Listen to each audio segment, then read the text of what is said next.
Look at all this loot! DJ, none for you!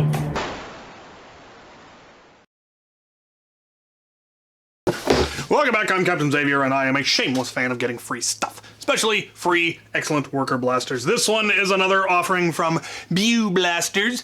They have all of the variety of colors.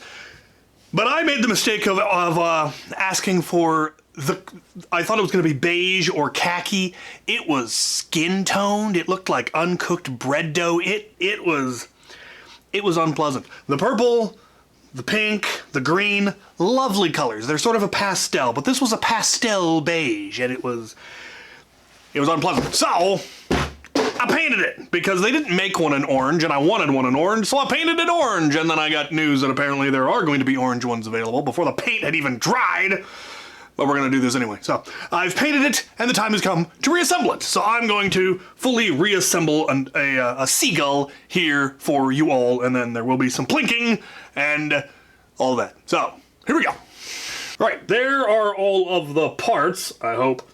And they do give you a couple of extra parts. They give you extra O-rings, a few extra screws, some extra catch springs. They do give you the longer barrel as well as the heavier spring. And you get one of their new curved magazine.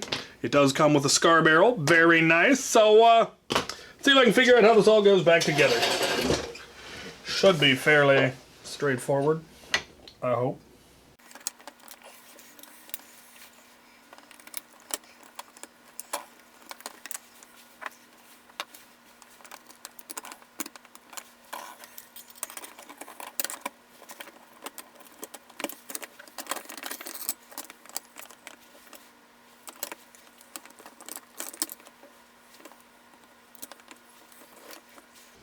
That should be everything. It's a fairly straightforward blaster.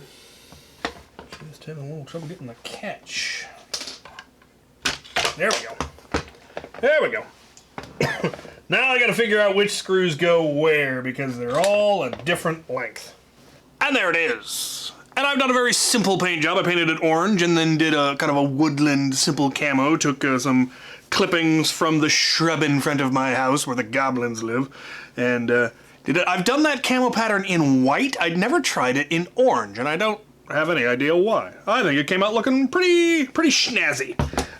Don't like this stock that it just slides up over my shoulder because of this angle, but you can obviously replace it with anything, any buffer tube stock, which I almost certainly will just go grab one.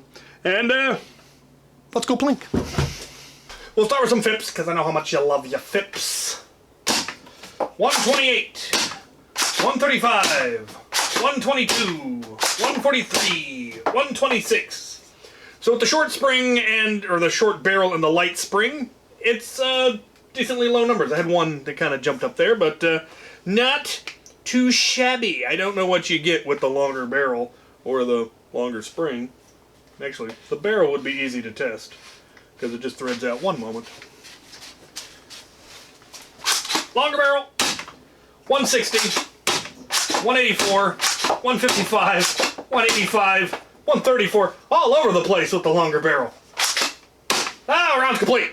Yeah, and then with the heavier spring, it would go even higher. There's a lot of adjustment you can do just between the different springs and different barrels, and that was without a scar barrel. Scar barrel is going to change things. Lots of options. All right, see if I can hit anything. I'm gonna go back to the shorter barrel and see if I can hit anything. Right, we're here in the indoor arena because it's dark outside. Pardon the mess. I had an arms deal today, and unlike most Nerf arms deals where it's all broken Mavericks and stuff, this was nothing but good stuff. Basically did all my Christmas shopping in one go. All right, I've got my target set up. Let's see if I can hit them and see if they survive this.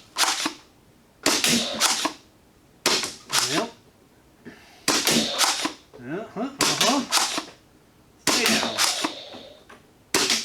Oh, got him.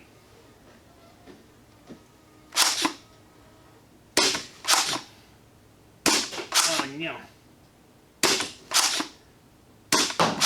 Oh, that one was. I got him. Now, round's complete. Yeah, it'll do. It'll do, and I like how it came out. It's a simple camo pattern. simple. Definitely needs a different stock, or at least for my preference. Yeah, that's the Seagull, available in multiple places, but this one came to me from Blasters. Link will be down in the description. Be sure to check out their website and let me know if there's anything else that they have that you'd like me to review. They've got some neat stuff and keep coming out with new stuff. Yeah, get yourself one.